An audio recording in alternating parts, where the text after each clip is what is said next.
И защо нямам так всички? Всички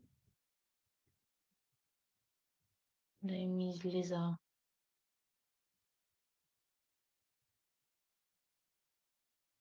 Продължавам да залутам тук. Ами добре, всички, не всички. Аз обаче мисля да започвам. Защото времето си върви.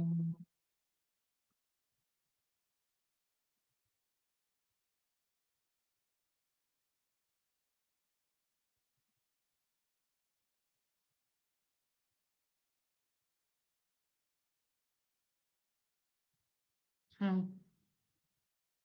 Добре, така, започвам. За да не губим повече време, после ще, ако имате въпросчета, може да ми ги пишете в чата. Така, предния път бях казала, че днес ще си говорим за нещо, което е така много наболяла тема в нашето общество, а именно психичното здраве. А, то е част от цялостното здраве, от здравето на целия организъм. Тоест, ние сме физическо здраве, емоционално здраве, психическо здраве. И в това число, психиката е част от нашето здраве и трябва да се разгледа, т.е. да имаме един друг поглед, по-обстоен върху нея. Особено след 2020 година, след тази пандемия, се забелязва една тенденция на увеличаване и то драстично, така в много голяма степен увеличаване на проблемите, свързани с психичното здраве. И по-конкретно, увеличаване на тревожностите в хората, увеличаване на страховете, оттам и страховите неврози, увеличаване на паникатаките, увеличаване на депресията. За съжаление, другата тенденция, не стига, че се увеличават тези проблеми, другата тенденция, която е, че се наблюдават при, особено тук възрастовата група започва от 20 години. 20 годишните по-точно, може да се каже, че даже от 16-17 годишни тинейджери може да се започнат да се наблюдават такива промени в състоянието на тинейджерите. Затова смятам, че, пак казвам, особено след пандемията, трябва много сериозно да обръщаме внимание на нашите тинейджери вкъщи, на себе си и на семейството си като цяло. Какво се случва в човек? Друга причина, според мен, за засилването на тези състояния, роля играят и социалните медии и интернет. Защото ние в социалните мрежи създаваме един, така за пред хората, илюзиорен, така бих казал, фалшив начин на живот. Нали, снимаме се най-доброто, показваме от себе си, така нататък. Тоест, интернет се превръща в някаква илюзия, а в действителност нашия живот е много по-различен от това, което представяме, показваме в интернет. Има хора, които са вманиачени да си показват живота в социалните мрежи. И става един сблъсък между това, което си мечтаем, илюзорното и представяме на другите, и между това, което е в действителност. И се губи някакси реалната преценка за живота. Какво представлява здравето? Здравето само по себе си е баланс. Баланс в движение, в хранене, в почивка, в сън и така нататък. Аз съм ги говорила тези неща. От своя страна, психиката също е един баланс.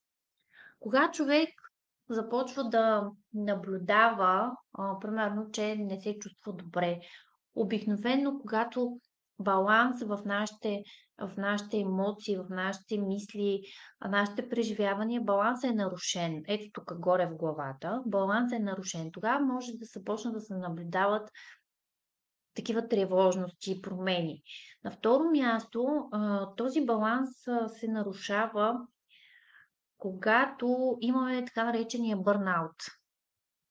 Прегорели сме от ежедневни проблеми, от работа, от децата, ако щете. И ето баланса. Нарушен е баланса работа-почивка, който трябва да го има. И в един момент хората просто, силната преумора, нали, влиза в това число, фактор също за отключване на такива проблеми. По принцип, хората склонни към тревожности, паника, атаки, депресивни състояния са хора, които са по-чувствителни по природа. Те така са родени, по-чувствителни. Не обичат да са на първия ред, да седят. Не обичат да са център на внимание. Преживяват всяка случка в ежедневието, всяка приказка, която някой им е казал, го преживяват дълбоко вътрешно. Именно такива хора са по-склонни към депресивни състояния. Обикновено децата, които стоят на последните чинове, децата, които ги е срам да излязат на дъската, децата, които не говорят много в училище, са по-тихички. Това са чувствителните деца.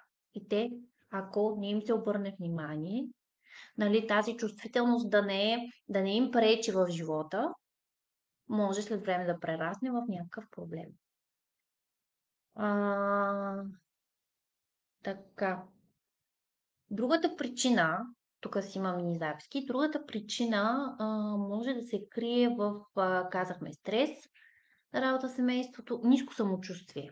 Значи хора с ниско самочувствие са по-склонни към такива състояния. Хора, които не са се реализирали.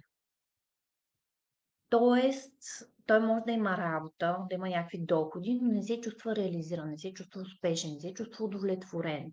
Такива хора потъват. Хора, които, примерно, са деца на разведени родители или те са разрушили семейството си, нямат семейства. И съответно, пак казах, тези, които не изпитват удовлетворение от живота. Например, аз дълги години бях домакиня. И това, имах се всичко, но бях домакиня. Не се бях самореализирала. Това нещо също оказва влияние на психиката, тъй като продължително време. Сега, горе-долу смятам, че обрисувах основните нали, моменти. Таргет групата, която е по-предразположена. Има едно друго нещо, което искам да кажа. За съжаление, нали, описах някакъв вид хора предразположени, но за съжаление искам да ви кажа, че никой не е застрахован. Никой не е застрахован, че в един момент, че видите му на къде ще избият и какво ще случи, не се знае. Той дори най-стабилния, най-спокойния, най-сигурния може един ден да не може да излезе от тях. Примерно. Така, искам да питам, има ли някакви въпроси тук в чата, ако имате да зададете, нещо да питате и да продължа с моя личен опит.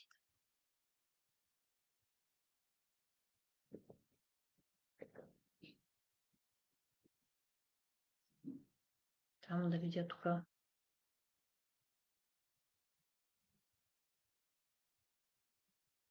Нищо. Така. Добре. Значи, продължавам нататък, няма въпроси. Така, моят личен опит и защо тази тема ми е толкова близка, толкова позната, толкова говоря за нея, защото аз бях човек с депресивно състояние. Сега, не знам, не съм ходила на лекар, не знам каква степен, но мога да ви обрисувам как се чувствах. Значи, първо имах натрапчиви тревожни мисли нон-стоп. 24/7 ще умра. Умирам тук и сега. На второ място, не може да изляза от вкъщи. Сама, защото ще умра. Трябваше с кола, с някой така.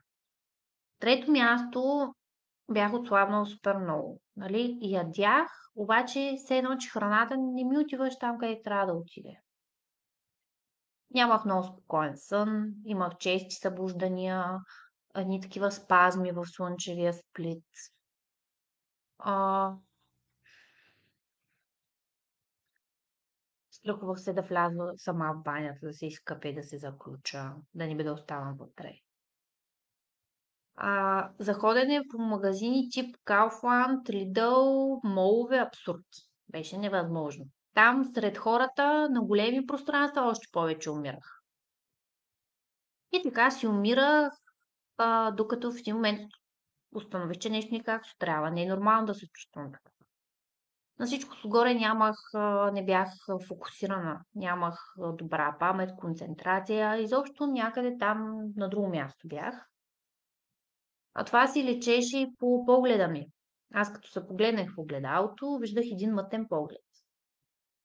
И съответно казах, Цветелина, ти имаш два варианта.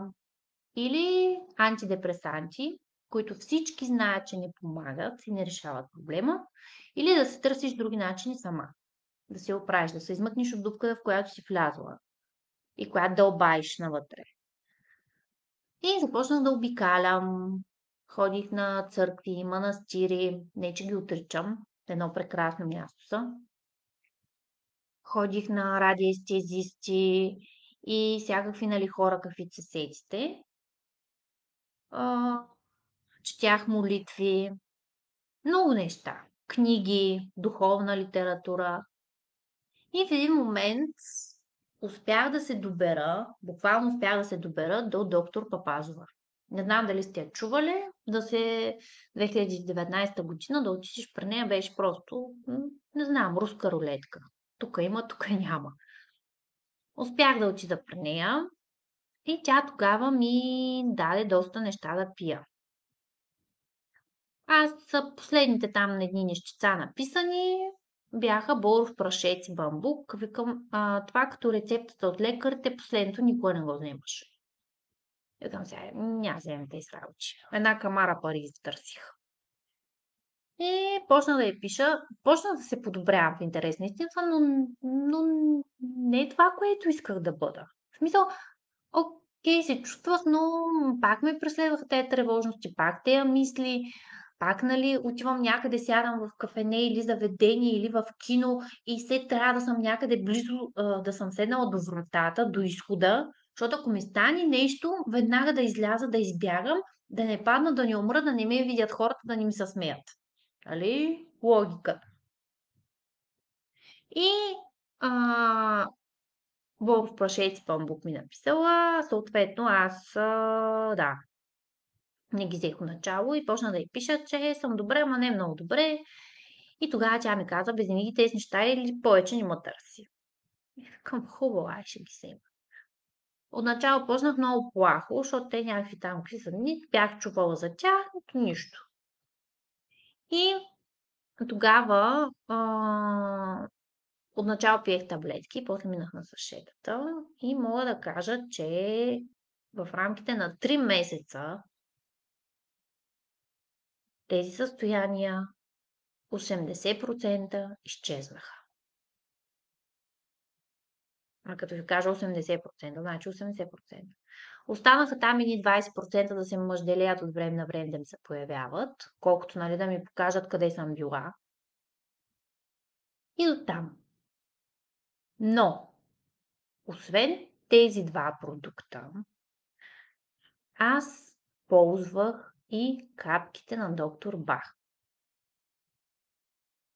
Повечето от тях от вас сте чували. Значи това са есенции от цветя, разтворени във водна основа, нали? И влияят изключително на финно ниво на психиката, емоциите и чувствата.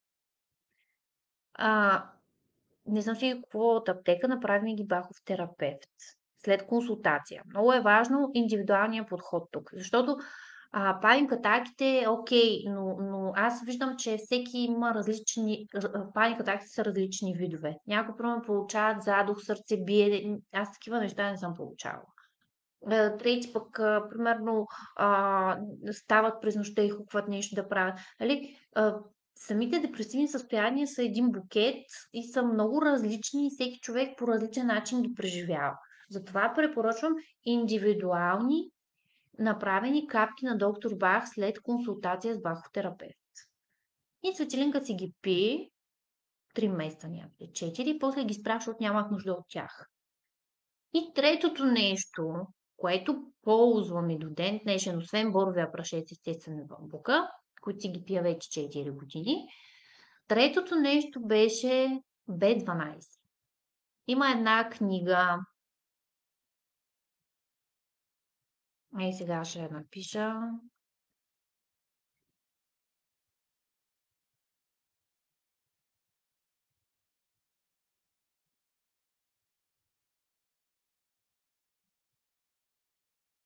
Авторката, само да изложа едни големи букви. Ето тази книга е дебела, 300 страници. Дали не е B12 на Сали Пачелок?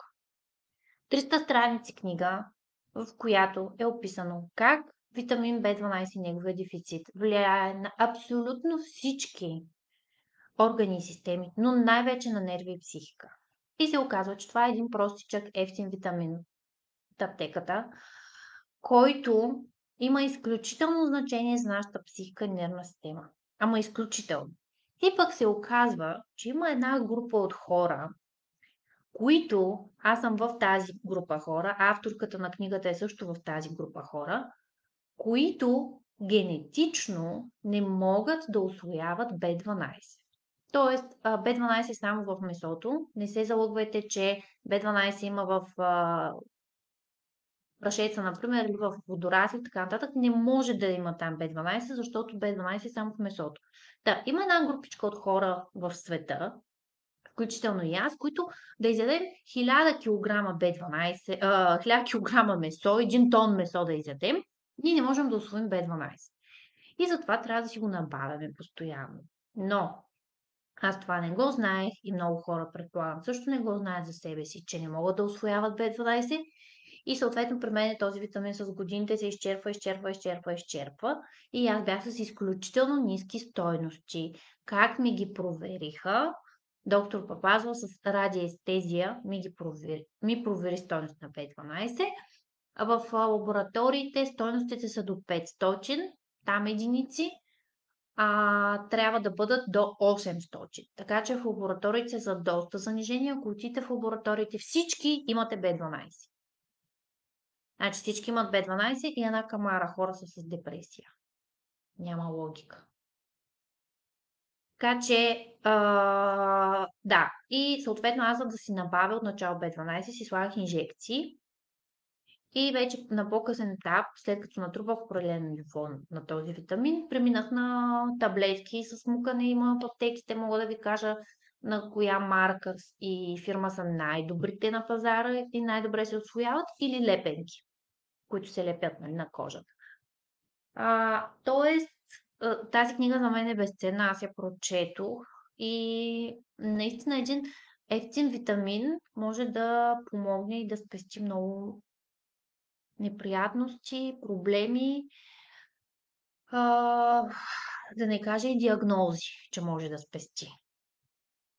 Има един случай с една жена, доколкото знам от Врачанския край, която с шизофрения диагноза е успяла да си помогне с боровия прашец памука. Най-вероятно и със сигурност и с B12. Така че прекрасен витамин, мога да кажа. Набавяме си го отделно, тъй като казах, че в прашеца го няма. Добре.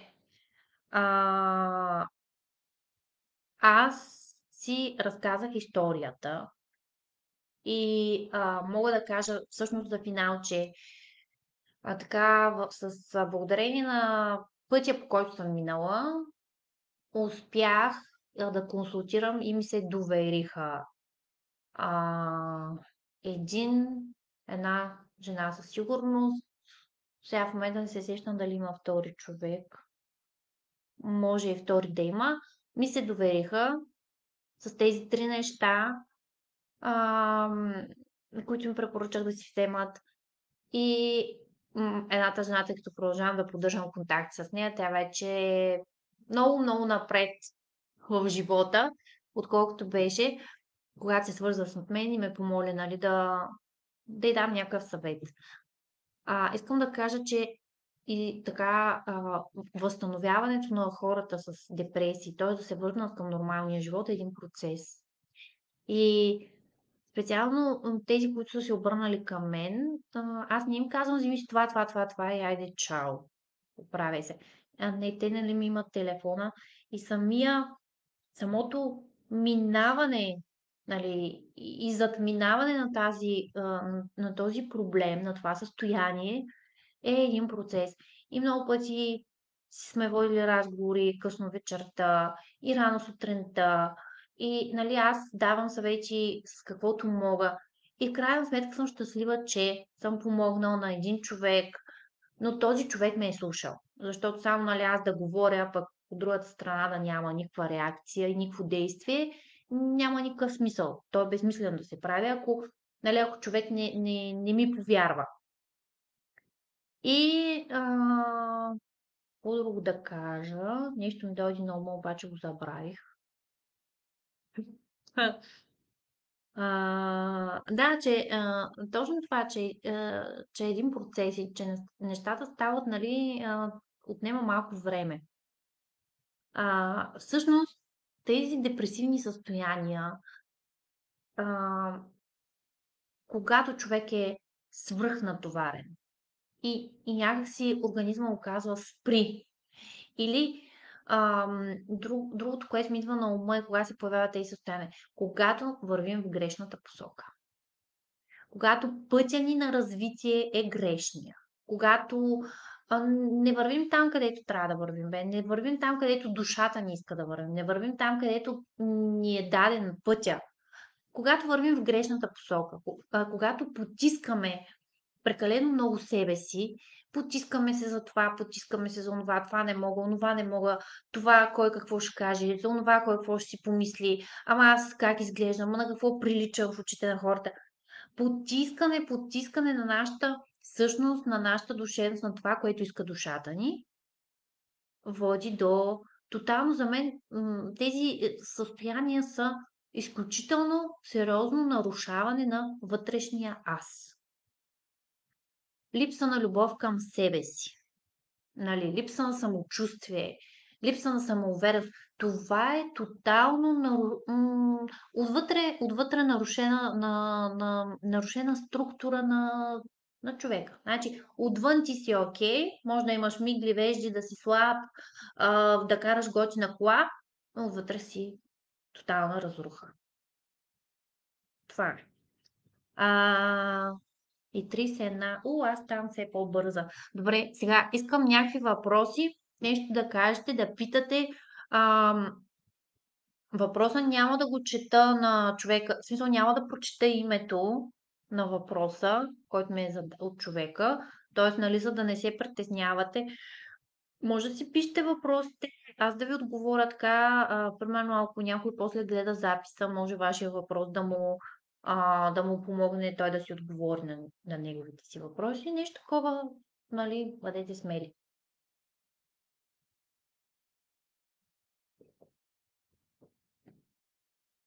Хм. Айде ще изчакам още малко, айде.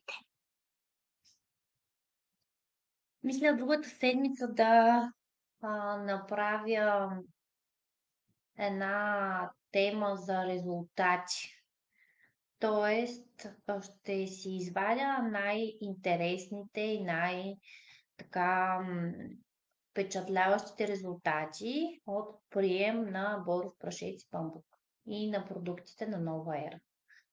И срещата ще премине в споделяне на резултати на хора, които са си помогнали, за да може да добиете, нали, по-голяма представа на какво ниво действат и за какви проблеми, защото ми, нали всички се знаем, че няма здрави хора съвсем. За съжаление. Добре, поне кажете дали ви е харесало лекцията. Така, може па да не ви е харесало нищо, знам ли сега?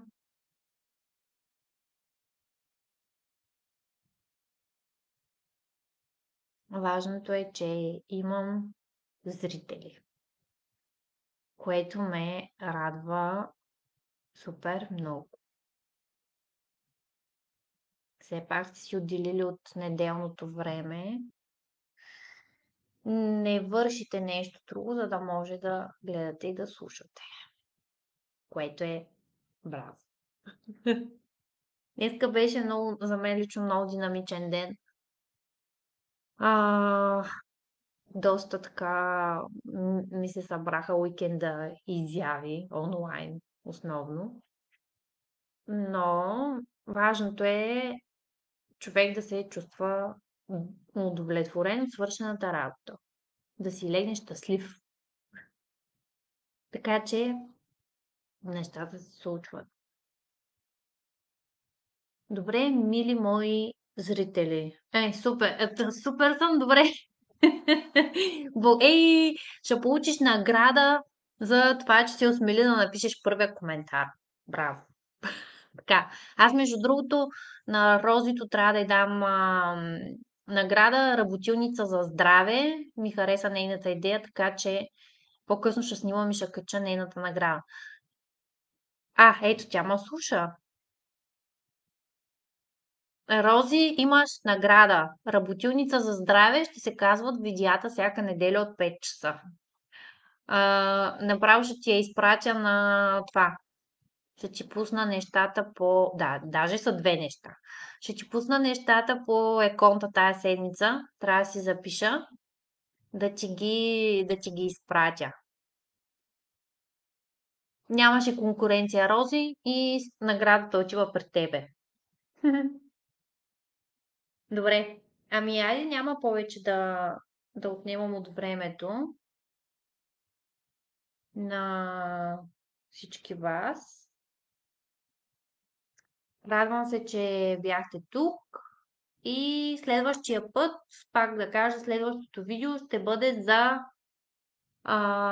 резултати на различни здравословни проблеми. Ще гледам така да избера най-актуалните резултати, най-интересните за такива по-масови диагнози. Ще гледам да избера. Ще си извадя, нали, съответно препоръчените продукти и дозировката. Така че, да. Така че ще бъде, смятам, че ще бъде интересно. Най-интересното е, че има записи и винаги може да гледате повторението. Добре. Чао! Благодаря още веднъж и до следващата седмица.